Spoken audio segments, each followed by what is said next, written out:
अगली सुबह रुद्र ऋषभ को फोन करता है और उसे अपना अंतिम फैसला बता देता है।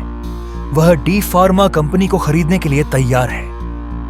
ऋषभ तुरंत कोई प्रतिक्रिया नहीं देता।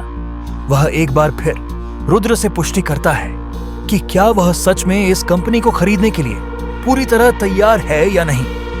यह सिर्फ एक बिजनेस डील नहीं है, बल्कि एक खतरनाक कॉर्पोरेट जंग में कदम रखने जैसा है। कुछ पल की चुप्पी के बाद रुद्र अपने फैसले पर मुहर लगा देता है। इसके बाद सब कुछ तेजी से होता है। ऋषभ एक होटल में रुद्र और डी फार्मा के मालिक के बीच एक गुप्त मुलाकात तय करता है। माहौल गंभीर और गोपनीय होता है। कंपनी का मालिक डी फार्मा को 350 करोड़ रुपए में बेचने के लिए तैयार होता है, लेकिन उसकी एक शर्त होती है। वह 250 करोड़ रुपए सीधे बैंक ट्रांसफर चाहता है और बाकी 100 करोड़ रुपए के बॉन्ड्स। कोई मोलभाव नहीं, कोई देरी नहीं। ऋषभ इस शर्त पर सहमति दे देता है। कागजात पहले से तैयार होते हैं। रुद्र हर पन्ने को ध्यान से पढ़ता है, यह समझते हुए कि वह किस रास्ते पर कदम रखने जा रहा है।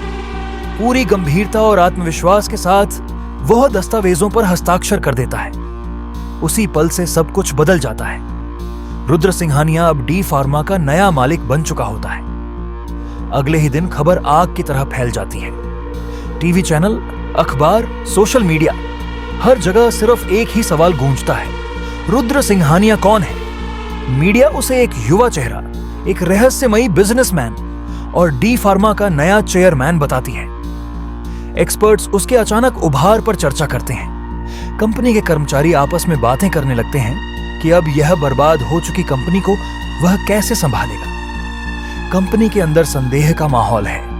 हर कोई नजर रख रहा है। इसी बीच एक ब्रेकिंग न्यूज फ्लैश होती है।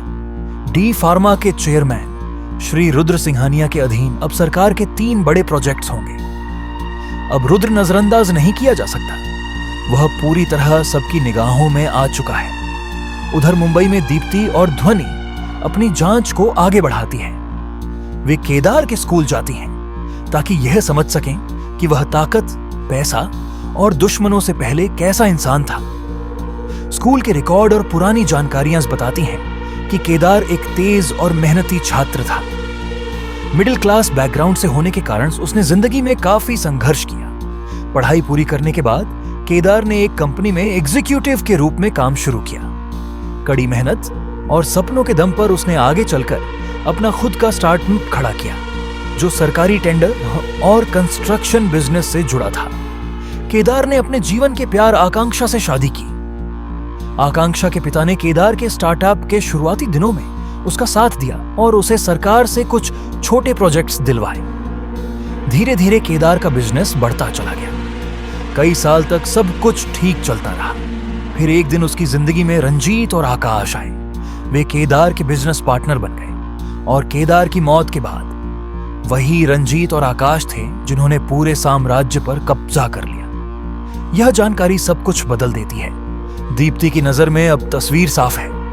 उसके लिए रंजीत और आकाश सिर्फ पुराने पार्टनर नहीं रह जाते, बल्कि मुख्य संदिग्ध बन जाते हैं।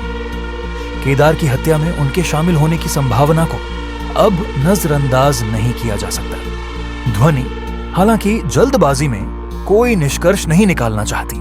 वह पूरी और पुख्ता सच्चाई जानना चाहती है। सवाल बढ़ते जा रहे हैं। केदार की हत्या क्यों की गई? इस साजिश में और कौन कौन शामिल था? और सरकार ने इतनी जल्दी पूरी संपत्ति क्यों सीज कर ली? सवाल बहुत है, लेकिन जवाब अभी नहीं। एपिसोड 3 सीजन 2 के असली संघर्ष की नींव रखता है।